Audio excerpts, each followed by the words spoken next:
Good morning. Charlie, can you hear me in the back? Great. Good morning, everyone. Welcome. Thank you for coming to breakfast. My name is Tim Baldwin. I'm president of itslearning US, and on behalf of the whole team, I want to thank you for coming to spend an hour with us this morning. We've got a great program today, and we're going to be talking about how to use those wonderful tools that Google has created that you and your teachers love, and how to use them productively with the learning management system, specifically with itslearning. And we've got 3 speakers today that are going to walk you through the different aspects of that. The first speaker is going to be Tom Shoemaker, who's our Chief Marketing Officer, and Tom's responsible for our global branding, marketing, and communication. We next will have Angela Burgess, who's a specialist in technology working for the Forsyth District, so she can talk to how this works in schools with teachers and what her experience has been. And then we have Josh Hale, who's our Chief Product Officer, and Josh has got responsibility for determining what feature functionality sets to build and integrate with Google, and also for delivering on those promises. And he'll show you some exciting things today that are just about to roll out in our platform. So we're looking forward to a good conversation. Please do think of your questions, and there'll be plenty of time for Q&A as part of this as well. So with that, I'm going to ask Tom to come up and kick us off.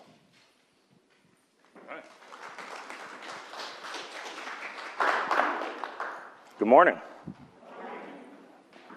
I know some of you were here last night and you can do better than that. Good morning. Yeah, that's what I'm talking about. How's everyone doing? So there is a radio station up in Boston, WZLX, and maybe they do this in other markets as well. They do this thing called the Senseless Survey, where one of the hosts calls an unsuspecting victim and asks a couple of questions. They start off very natural, like, do you drink more than 2 cups of coffee a day? Like, well, yeah. Do you drink more than 2 diet sodas a week? Yeah. Why do they call it a boxing ring if it's square? And then it just goes off on all sorts of tangents like that. So with that in mind, who's heard of this little upstart search company? I think they're out west, Google. Who uses one or more Google products in their school? Okay. You're not alone. Everyone does. And it would be foolish for a LMS provider to see data like this, to know that situation, and not have a great relationship with Google, and not have a great technology pairing with Google. So we do, and that's really what we're here to talk about. So I'm just going to kind of set things up here for a few minutes up front, pass it on to Angela, and then on to Josh, okay? So Google is obviously a great collection of tools and technologies. There are others, obviously, in the ed tech space. This slide scares me a little bit. Don't worry, you're not really meant to see everything on it, but this is put together by Navitas Ventures, private equity venture capitalist firm. And they, every year, look at and map all the ed tech technologies, right? And they group it into these different buckets and then different sort of cohorts underneath that. And in their latest version of this, they mapped 15,000 ed tech solutions. So Google, a great collection of tools. And I would venture to say, you're not using all 15,000 of the things up here, but you're certainly using a large portfolio of technologies. And that's good, and that's important. But what's also really, really important is how these things come together.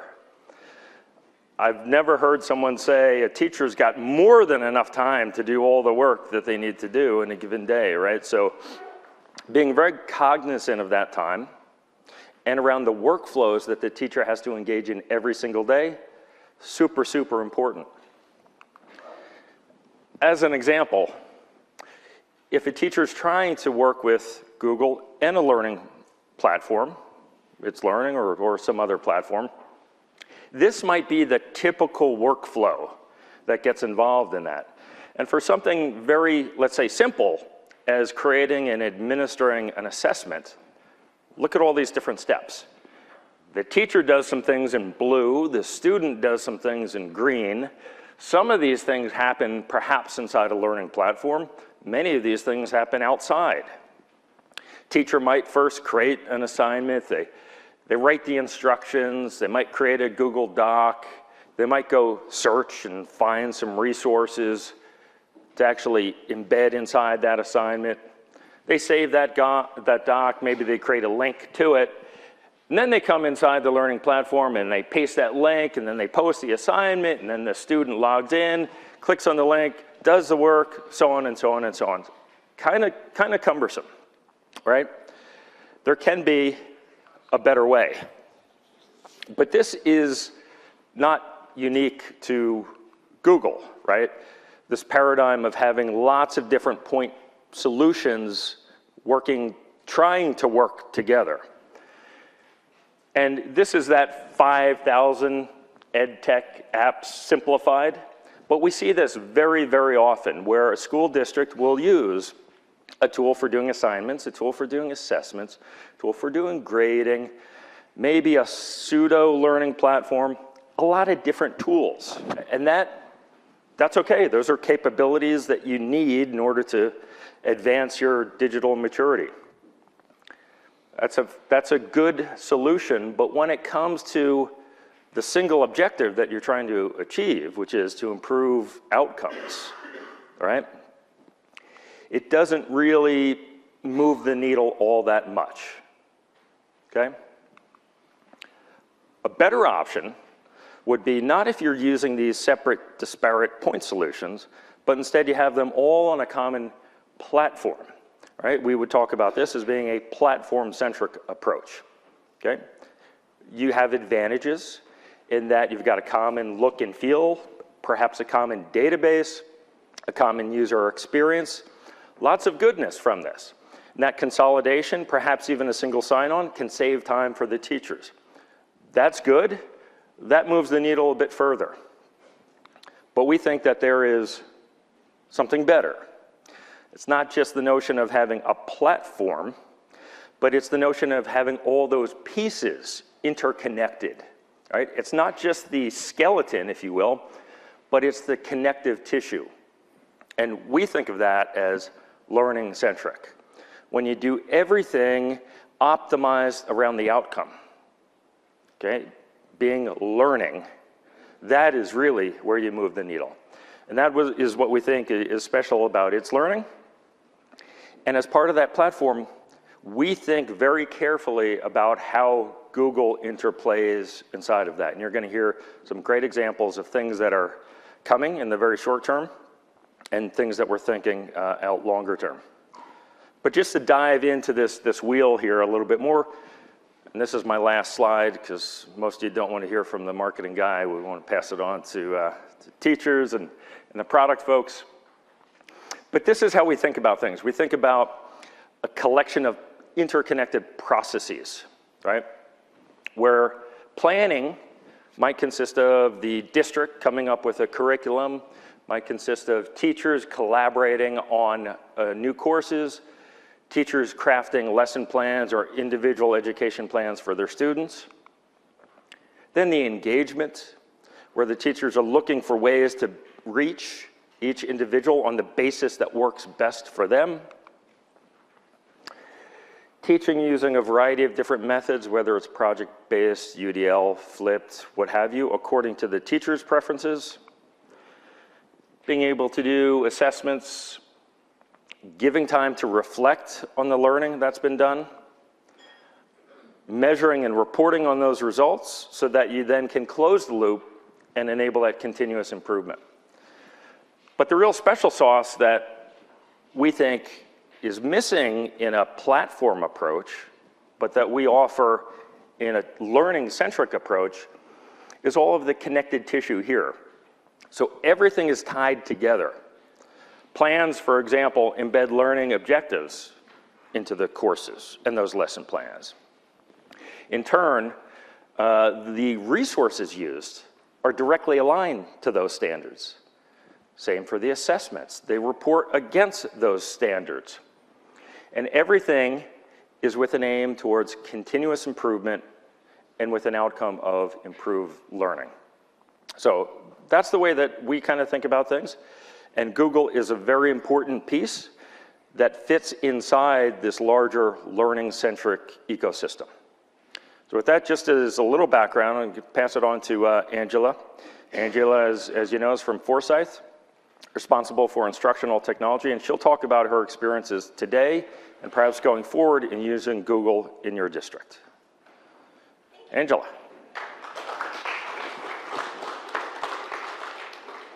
I kind of skipped the steps, sorry. I'm a teacher, I don't do steps, I just get up right where I need to get to. So as Tom said, my name is Angela Burgess. I'm from Forsyth County Schools. I'm finishing up my 18th year in education. I started in 2000.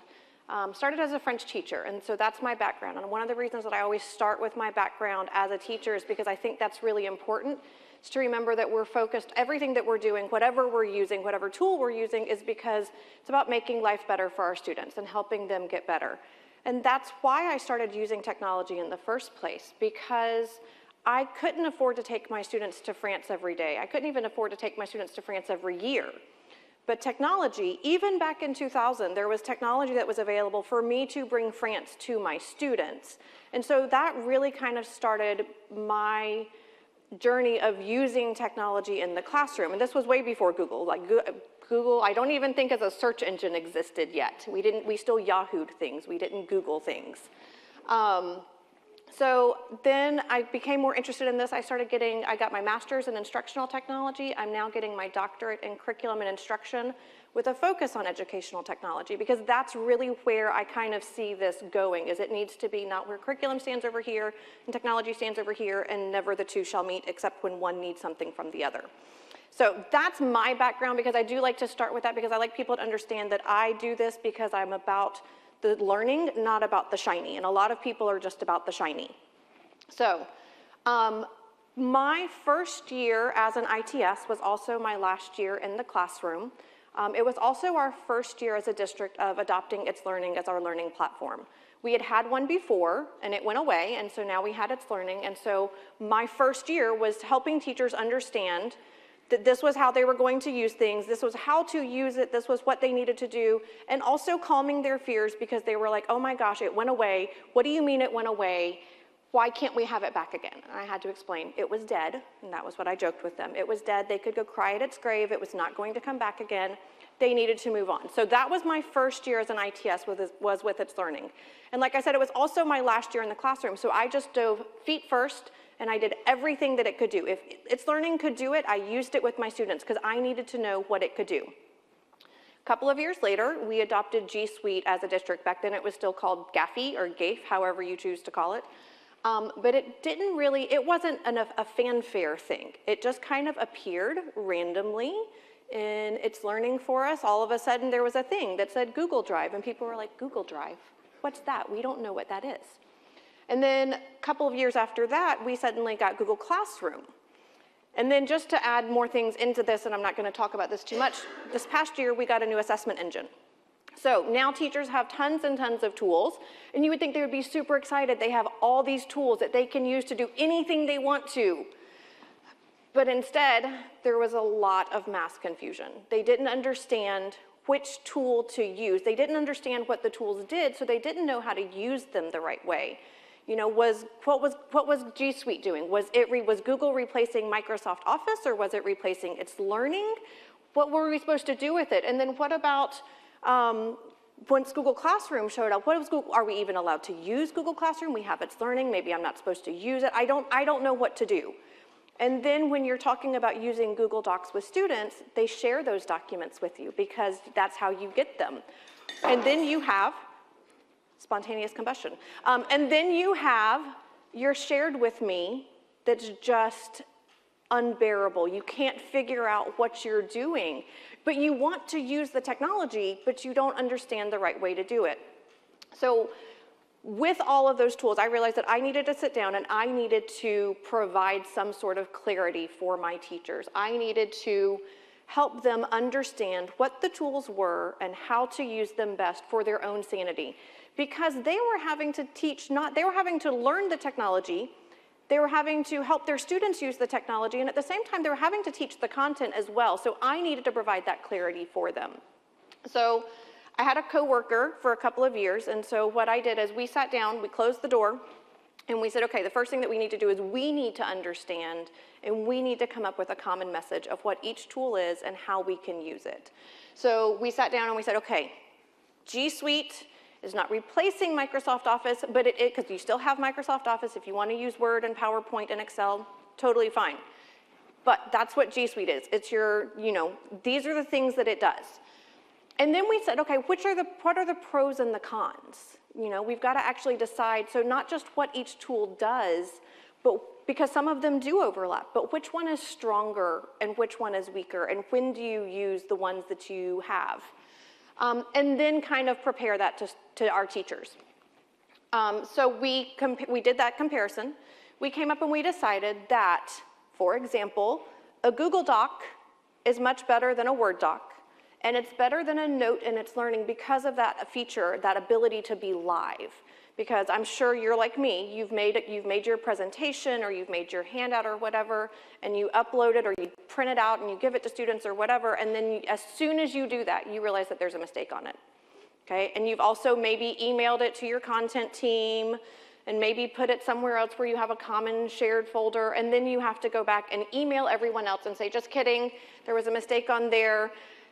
Take that one down, fix that one, and then you end up with like 3 or 4 files and people don't know which one is the real one. So Google Docs are way better than that because you make the change and everyone has it. You don't even have to admit that you made the change. You don't have to admit that you made that typo or whatever. You just make it and be like, oh, I don't know what you're talking about. I didn't type that. Whereas with a note in its learning, if you fix it, you then have to go every place else that it is and fix it. So a Google Doc was better than a note.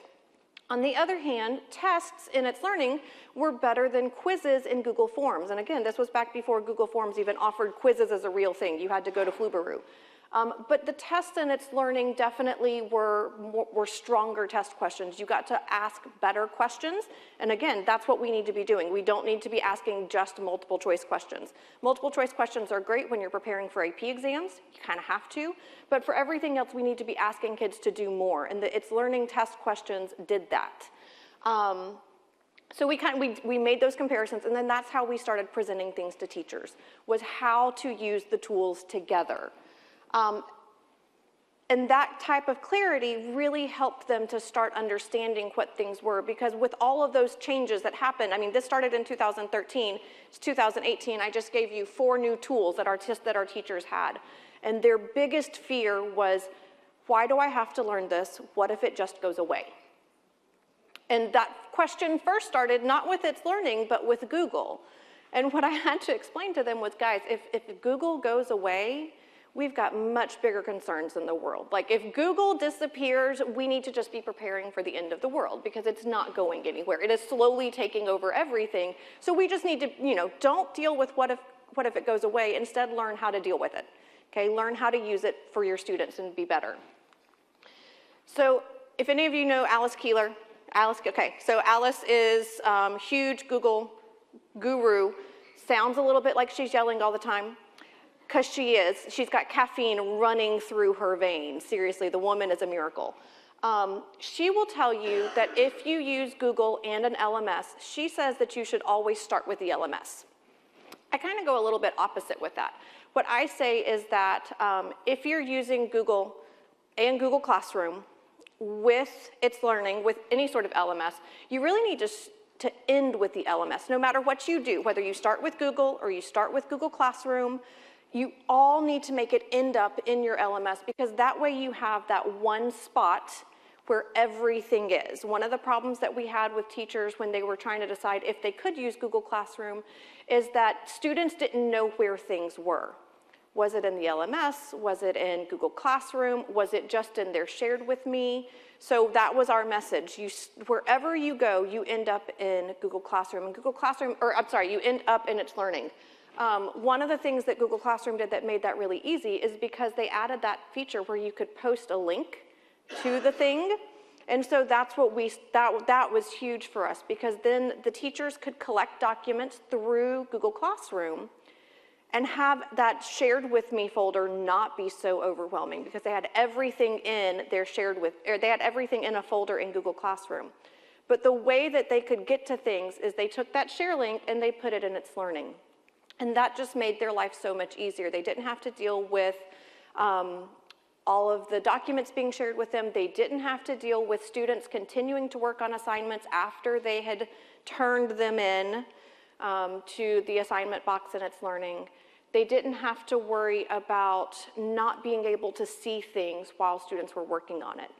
So that was kind of our message forward. It's still, obviously, just like anything, there are still obviously some struggles that teachers go through. But that's where we are right now. But I believe that Josh is going to come up and tell you some things that are going to make my life so much easier. Thank you. Thank you, Angela. That was perfect. Thanks, everyone, for being here. Really excited to talk about this topic. This is something that I've been thinking about since I started itslearning about a year ago, and I know the company has been thinking about, we consider ourselves to be a full-strength learning environment.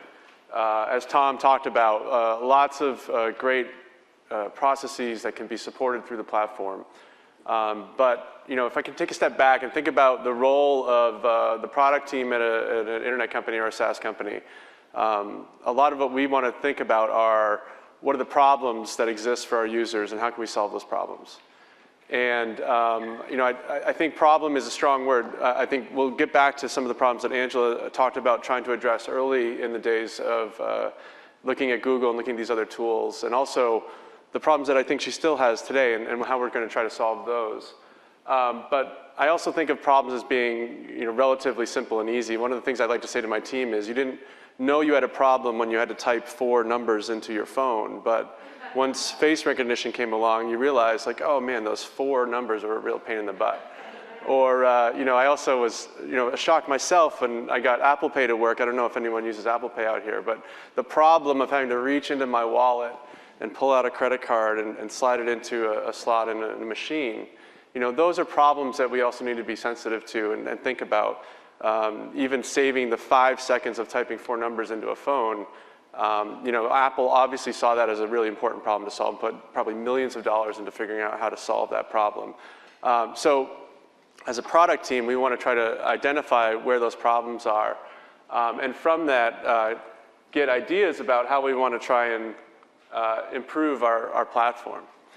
And so, just again, to take a step back and think about what our process looks like, if you were to try to find those problems on our own, we're probably not going to be terribly successful.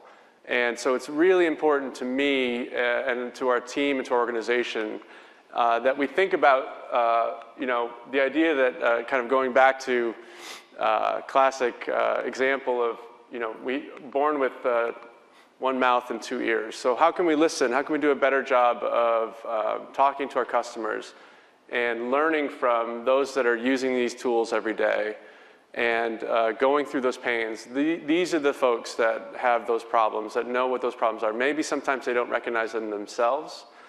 Like I didn't recognize that my wallet was this giant problem sitting in my back pocket. But if we're not out in the classroom, out in the districts, in the schools, talking to our users, talking to the administrators and leaders that are working with our teachers and our students every day, then we're not going to be able to find those problems.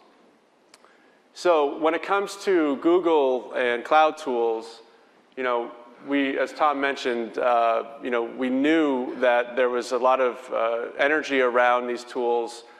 We knew that G Suite is becoming a bigger and bigger part of how districts are choosing to try and bring technology into the classroom. We also did our own research. When we went out to listen to teachers, we did a big survey last year. We saw that when they are thinking about an LMS, the most important things that they want to try to do are manage assignments, work with grading, work with assessments, and communicate with their students. And so this was a lot of clarity for us. We're really proud of all the things that Tom talked about early in the presentation. We're really proud of that full-strength LMS. But what our teachers told us when we went out and talked to them through this survey was, we need to be focused on the daily workflows, the things that really matter day to day for teachers. And so the assignments element was something that we knew we needed to do more around, because when we talked a little more, dug a little bit deeper around assignments and what that means to teachers within an LMS, we kept coming back to the cloud. And we kept coming back to the example that Tom used with the diagram with the boxes that were inside and outside of the learning platform. That's a big problem. That's a big meaty problem that we can try to tackle as a product team and as an organization as we think about how to improve our platform. Because we have teachers that are now, this is another set of statistics around Chromebooks, but we have teachers that are now using the software that Google is promoting and having so much success with. We have districts choosing to invest heavily in the hardware that is very tightly tied to that software. So we can clearly begin to see that this is the direction that we also need to go in. We can't put our head in the sand. We can't hope that people use the note functionality in itslearning instead of a Google Doc, because a Google Doc brings to the table many more capabilities than that note capability may. And although in time maybe we want to expand that note capability to do some of the same things, the reality that we're seeing in the market and what we're hearing from our users is that these tools are really important, becoming more important, and we need to try to support them. So lots of different inputs. It's not just about a survey. We try to talk to teachers all the time. We go out and run usability tests. We conduct interviews. We have wonderful customers that allow us to get access to those teachers and users. And we watch the market. And really trying to put together those puzzle pieces. And it's probably, I think this is apropos because, by the time that we finished our research and looking into this and thinking about what we can do, it wasn't a difficult puzzle to solve. And we really saw, if we're going to be successful in the long term as a learning-centric platform, we need to think about not having, itslearning on one side and Google on the other. We need to think about how we bring those two platforms together in a really strong and productive way. Because we think we can achieve something that is really powerful if we bring, maybe not as powerful as peanut butter and jelly, but we think we can achieve something really powerful if we can bring those technologies together. And the really exciting part for us was that we reached out to Google and we talked about these things. We said, this is what we're hearing, this is what we see in the statistics, this is what our users are telling us. We have a bunch of ideas about how we might do this together. And Google's response was, you're absolutely right. And we want to work with you guys and make this a reality. We want to together deliver the world's best integration between an LMS and Google. And we recognize that, the reason I really use the word full strength LMS or platform is because I think when Google looks at Classroom, they don't think to themselves, we've delivered a full strength learning-centric platform. And that's okay. I'm not trying to knock Google at all. I think that what they've done is amazing and they deserve all the credit in the world. But their ceiling kind of ends. If you think of that, the chart that Tom used, they're not going to make it all the way over to the right, ever, with Google Classroom. So when they looked at itslearning and saw the capabilities that itslearning is invested in and the way in which we have that learning-centric platform, I think their response was truly, okay, this is how we can continue to elevate the tools that we offer through G Suite, through Classroom, but we can also, embrace the best things that itslearning has been doing at that higher level, really focused on outcomes and curriculum. So I think they also see that better together within the sphere of districts that are looking to elevate their solutions and really deliver a learning-centric platform to their students.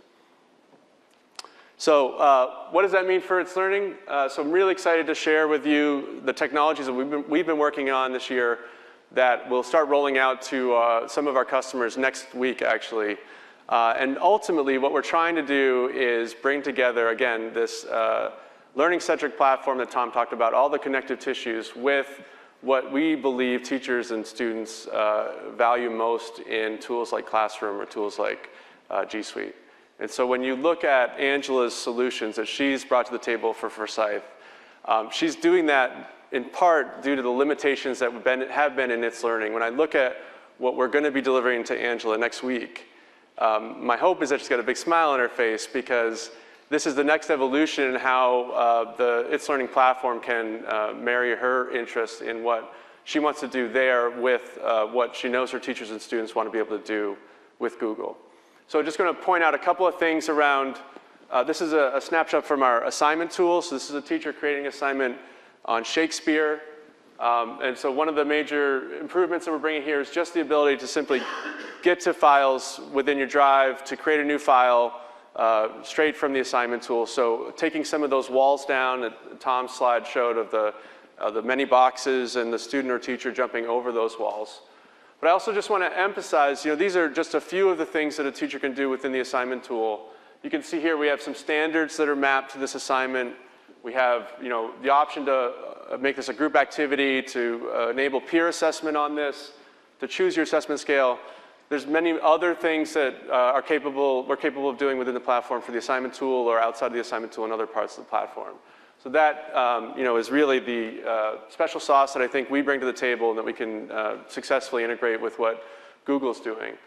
And then the other element that we're really excited about is, taking some of what's best in classroom and pulling that into itslearning. So you look at Angela's problem, the problem that Angela's teachers were having were, we're creating these docs over here, students are getting the submission over there, they're sharing links back, the email inbox is getting overloaded. The versions might get confusing for teachers to try to manage. So we're trying to really simplify. We're following the lead of Google and saying, hey, if you want to attach an answer file, you can make a copy for every student. That copy will show up in the student's drive. When the student responds with their answer, the permissions for that answer will be transferred over to the teacher, so the student can't try to change it afterward, as Angela alluded to. Students will find a creative way of doing it if it's possible. So we're really saying to, what I think we'll say to our teachers is, we see what you're doing in classroom, we know how beneficial it is for you.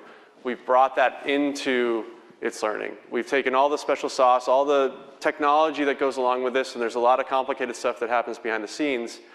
In classroom today, it's now happening behind the scenes with itslearning, and it's working seamlessly with your Drive file, your Google account, whatever you might be doing.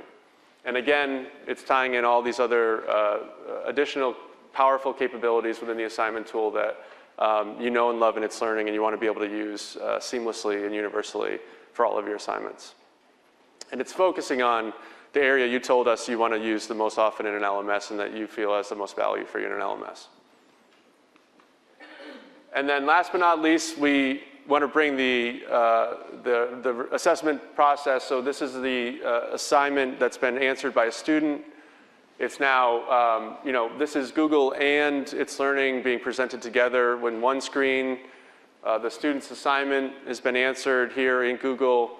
The teacher can review that. The teacher can easily navigate to all the students in the course and find each student as needed. The teacher can provide feedback, have a discussion, grade the assignment, mark it as incomplete if they think it needs more work. They can also go and edit the doc, and the doc can be edited in real time. It's live, as Angela alluded to.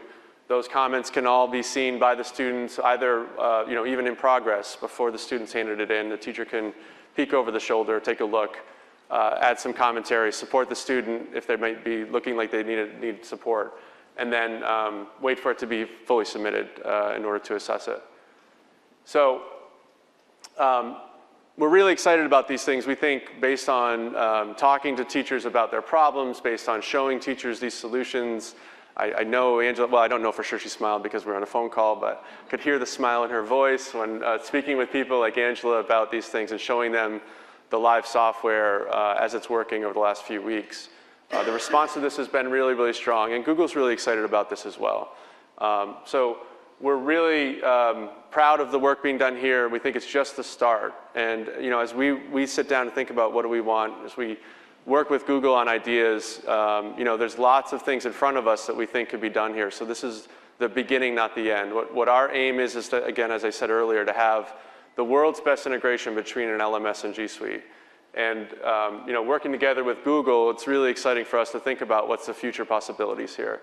So I'm going to show you some screens that are brainstorming, reflecting ideas that we've had based on the problems that we hear from teachers. We still have more brainstorming to be done. These are things that we're thinking about over the next 1 to 3 years.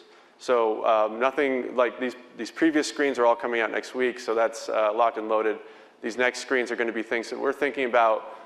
Would love to hear, maybe not in real time on the stage, but if you find me later and say, hey, I've got a different idea, please share that with me. I'd love to know other things that you think, as you think about what a wonderful integration between G Suite and LMS looks like. I would love to hear your ideas on that. But we think about things like, hey, Google's got a great Hangouts solution. How could that be better integrated within our LMS? How could we use that for snow days? Or how could we encourage students to be interacting with each other on a group project late at night? So that's something that we're excited about. We know that Google Calendar has become an integral part of certain teachers' activities and workflows. So we have a built-in calendar in itslearning, and it's a really powerful calendar, does a lot of really cool things. All the connective tissue that Tom talked about are tied into that calendar. But if a teacher is choosing to use Google Calendar, then we shouldn't try to make them use something else. We should make our platform work with that calendar as well. So we'll be looking at doing that.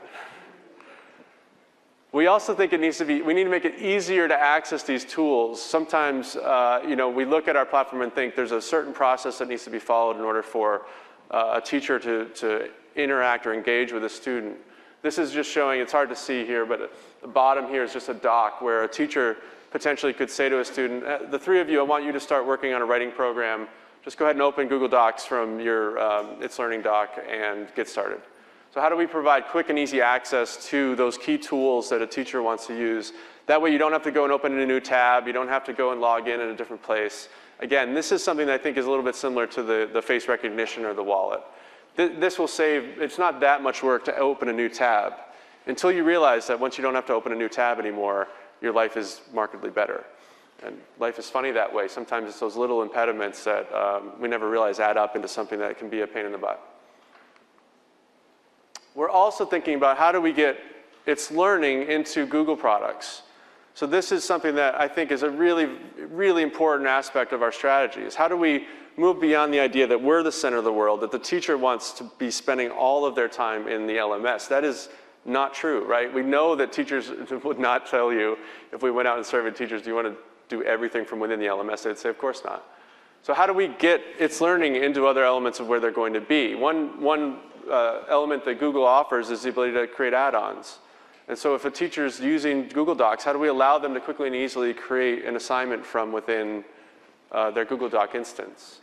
And so there's really a lot of exciting things we can do there. We have a very robust library. How do we allow them to create wonderful resources within Google Docs and share that easily in the library? And lots of other things we could potentially be doing from within the Google solution instead of just from within itslearning. We've also had conversations about adding our library to Classroom. So how do we look at all the strong capabilities that we bring to the table that make us a full-strength LMS? And how do we allow Google users to take advantage of that in other parts of their platform? So in this case, Google obviously has the entire internet at its fingertips with its search capabilities, but we have a library of resources that are mapped to standards, that have, can be searched by grade level, that can be searched by reading ability, that are rated or submitted by teachers and bring to the table a lot more structured data that can be valuable for a teacher in a learning environment than what they may be able to find through a Google search. So how do we bring those tools outside of itslearning into the hands of those users in other parts of Google? And so ultimately, I think the work that I've talked about today, the things that we're going to be doing over the next couple of years, they all tie into this idea of having this learning-centric platform. It's a little bit different, I think, than some of the elements that Tom talked about, because it's not so much, in some ways, it's about bringing the connective tissue out beyond the walls of the platform and connecting that to the capabilities that Google offers to their solutions. But I think a lot of it is also about just making the lives of teachers easier and more efficient, and allowing teachers and students to connect together around what they need to achieve in the classroom. If those walls exist, if the pain of pulling your wallet out every time you need to pay for something is being simulated in the classroom with the different tools and the teacher trying to spend time helping students figure out where to go to get the right thing, and no, you got to come back over here, and oh, we'll help you log in here if you forgot your password. You know, it was mentioned yesterday in a workshop, you've lost the class. You've lost that time that you had where you could be focused on teaching. And ultimately, we want these experiences to be happening through our platform. So we're really excited about what we're doing with Google. We think, you know, Angela finished her presentation with a slide that showed, you know, some distance between itslearning and Google and Classroom. And we want to think about that change. And we want, next time Angela is talking, you know, next year at ISTE about how she's continued to evolve her approach to Google and itslearning, we want it to look a little bit more like this. We want that slide that she presented to be something along these lines, because we think that's where we want to be, and that's where teachers and students want to be, is to have this seamless experience that can break down those walls and allow the learners to be taking the best of all the solutions that exist and using them accordingly. So with that, I think we'll ask Tom and Angela to come back up, and we have a Q&A. Happy to answer any questions about itslearning, about Google, or anything else that may be on top of mind. And maybe, but Jill, before we start, I don't want to put Angela on the spot, but I'd love, if Angela doesn't mind, to just talk a little bit. You know, you've seen the working software. If you want to talk a little bit about what you're thinking about now that you've seen where we're going and how that might adjust your approach. So when they showed me that we were on a phone call, so he didn't get to see my face, and I was so excited, because it has been confusing for teachers as to know where to go and what to do. And so that just kind of takes that confusion out, because the reasons that a lot of teachers were using Google Classroom is, as he said, it's not a full-strength LMS, and they'll tell you it's not an LMS. It's a way of delivering and receiving documents. That's really all it is. But when that's the best way to deliver and receive documents from your students, that's what you have to go through. There's no organization in there, seriously. The social media stream of Google Classroom drives me a little bit crazy. But the way that it does take those files and organize them was great. So I couldn't in honesty tell my teachers, don't use it, because it was going to make their life so much easier. But now they can still use it if they want to, especially for clubs and things like this, but this part will make it so much easier because they just know that they have everything together.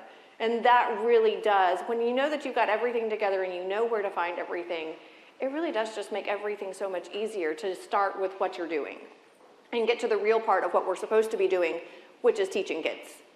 So that's amazing. And I love the idea of the Google Hangout in itslearning. Good. Great, thank you. So by the show of hands earlier today, it looks like we have a lot of audience members who are using Google products in their days. So do you have any questions with respect to what you heard today? Any questions for any of our speakers? So we have to share our lesson plans with our principal, with all the standards and everything on it. And some of us are really good and some of us are not so good about sharing with them, so we get the emails. Right now, basically what we do is we have a Google, we have a Google sheet, and we all fill out the Google sheet and we share it with them.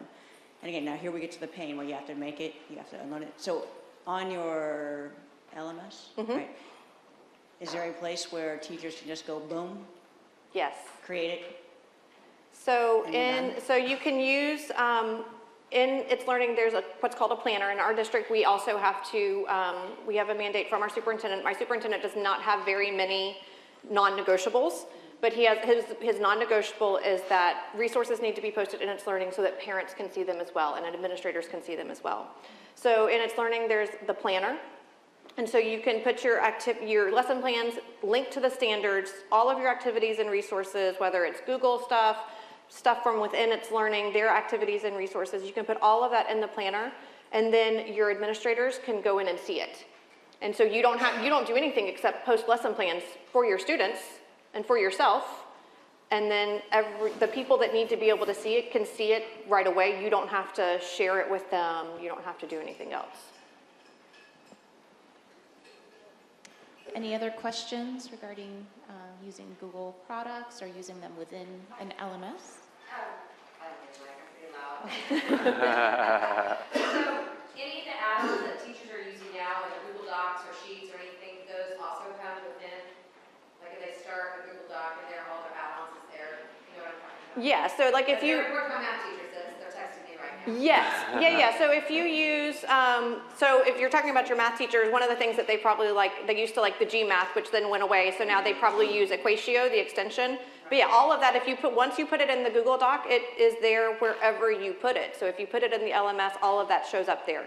If you are adding comments to someone's document and you link that document, not the publish to the web document, but the share link, and you post that in itslearning, then you can see that it's actually embedded within there, and you can see all the comments right there, right away. If you use Kaizena or Read and Write for Google so that you're giving voice feedback, that also shows up in there. So you don't lose any of that functionality. Right. Yeah, there's no neutering of what Google's capable of from within its learning. It's really just presenting that information or the tools itself inside of the platform. Okay, great. I know there were a few more hands. Other questions with respect to using Google products, either with or without a learning management system?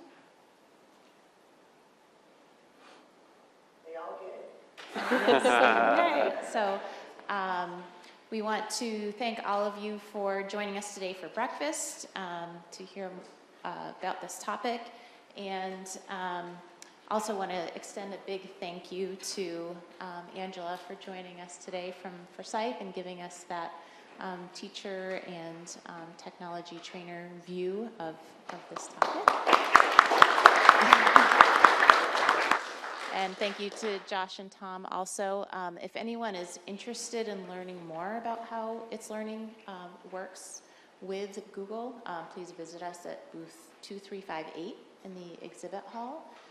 We're also doing some fun giveaways every day. We're giving away some Google products, Apple and Microsoft. So if you swing by the booth and take a selfie, you can be entered to win. But otherwise, I hope everyone enjoys the rest of their ISTE experience, and thank you for joining us today. Thank you.